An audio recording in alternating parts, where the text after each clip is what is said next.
മണ്ണിടിച്ചിലിൽ കാണാതായ അർജുനായുള്ള തെരച്ചിലിൽ ഇന്നും അനിശ്ചിതത്വം തന്നെയാണ്. 15ാം നാളായിരിക്കുന്നു. ഇതുവരെ അർജുൻ എവിടെയെന്ന ചോദ്യത്തിന് ഉത്തരം കണ്ടെത്താൻ കർണാടക സർക്കാരിനോ രക്ഷാദൗത്യ അംഗങ്ങൾക്കോ സാധിച്ചിട്ടില്ല. അതുതന്നെയാണ് വലിയ ആശങ്ക ഉയരുന്നത്. പുഴയിൽ അടിയൊഴുക്ക് ഇപ്പോഴും അതേ രീതിയിൽ 7 നോട്ട്സ് വേഗതയിലാണ് ഉള്ളത്. അതുകൊണ്ട് തന്നെ നേവിക്ക് ഏതെങ്കിലും തരത്തിൽ ഈ പരിശോധന നടത്താൻ കഴിയാത്തൊരു സാഹചര്യമാണ്. എന്തായാലും വലിയ പ്രതീക്ഷ മണ്ണൂത്തിയിൽ നിന്നും കൊണ്ടുവരുന്ന യന്ത്രമാണ്. ഈ യന്ത്രം ഇവിടെ എത്തിച്ച് പരിശോധന നടത്താൻ കഴിയുമോ എന്നാണ് ഏതായാലും ആലോചിക്കുന്നത്. അതിനായി കാർഷിക സർവകലാശാലയിലെ നിന്നുള്ള വിദഗ്ധരും ഒപ്പം ഈ യന്ത്രം നിർമ്മിച്ച പേരാമ്പ്രയിൽ നിന്നുള്ള ടെക്നീഷ്യന്മാരും സംഭവ സ്ഥലത്തെത്തി പരിശോധന നടത്തി. ഏതായാലും ഇത്രയും ശക്തമായ ഒരു അടിയൊഴുക്കിൽ ഈ യന്ത്രം ഇവിടെ കൊണ്ടുവന്ന് പരിശോധന നടത്തുക വലിയ പ്രയാസകരമായി എന്നാണ് ഇവരുടെ കാഴ്ചപ്പാട്. ഏതായാലും ഇത് സംബന്ധിച്ച് വിശദമായ ഒരു റിപ്പോർട്ട് തയ്യാറാക്കി ഉത്തര കന്നഡ ജില്ലാ കളക്ടറും ഒപ്പം കേരള സർക്കാരിനും കൈമാറും. ഇതിന് ശേഷമായിരിക്കും മറ്റ് എന്ത് രീതിയിൽ തെരച്ചിൽ നടത്തണമെന്ന കാര്യത്തിൽ ഒരു തീരുമാനമുണ്ടാവുക. ഏതായാലും കർണാടക സർക്കാർ ഈ രക്ഷാദൗത്യത്തിൽ നിന്നും പിന്മാറുകയാണെന്നാണ് ബന്ധുക്കൾ അവിടെ ഒരു ആശങ്ക. ഏതായാലും ആ രീതിയിൽ ഏതെങ്കിലും തരത്തിൽ പിന്മാറുകയാണെങ്കിൽ കുടുംബം ഉൾപ്പെടെ ശിരൂരിലെത്തി അനിശ്ചിതകാല സമരം ഉൾപ്പെടെ പ്ലാൻ ചെയ്യുന്നുണ്ട്. ഏതായാലും ജിതിൻ ഉൾപ്പെടെ ഈ സ്ഥലത്ത് തന്നെയാണ് ഉള്ളത്. അവർ ഈ കാർഷിക സർവകലാശാലയുടെ റിപ്പോർട്ടിൻ്റെ അടിസ്ഥാനത്തിൽ അവർ നാട്ടിലേക്ക് തിരിക്കും.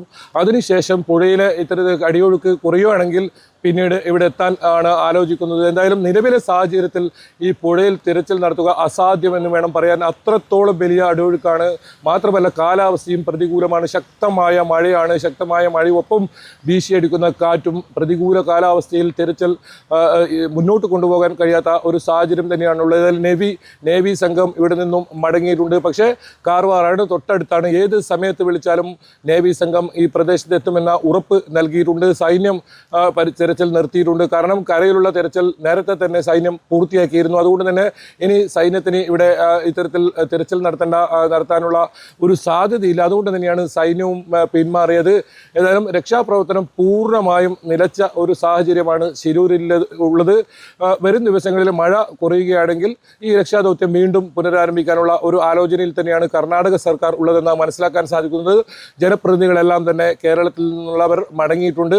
എന്തായാലും അർജുനൊപ്പം മറ്റ് 2 പേർ കൂടി ഈ പുഴയിലോ അല്ലെങ്കിൽ ഈ മൺകൂനയ്ക്കിടയിലോ ഉണ്ട്. അവരെയും കണ്ടെത്തേണ്ടതുണ്ട്. അതുകൊണ്ട് തന്നെ തിരച്ചിൽ ഒരു കാരണവശാലും നിർത്തരുതെന്നാണ് ഇത്തരത്തിൽ ജിതിൻ്റെ ബന്ധുക്കളും ഒപ്പം കേരളത്തിൽ നിന്നുള്ള മുഖ്യമന്ത്രി ഉൾപ്പെടെയുള്ളവർ ആവശ്യപ്പെട്ടിട്ടുള്ളത്. ഇത് സംബന്ധിച്ച് മുഖ്യമന്ത്രി സിദ്ധാരാമയ്യയുമായി മുഖ്യമന്ത്രി പിണറായി വിജയൻ സംസാരിച്ചിരുന്നു.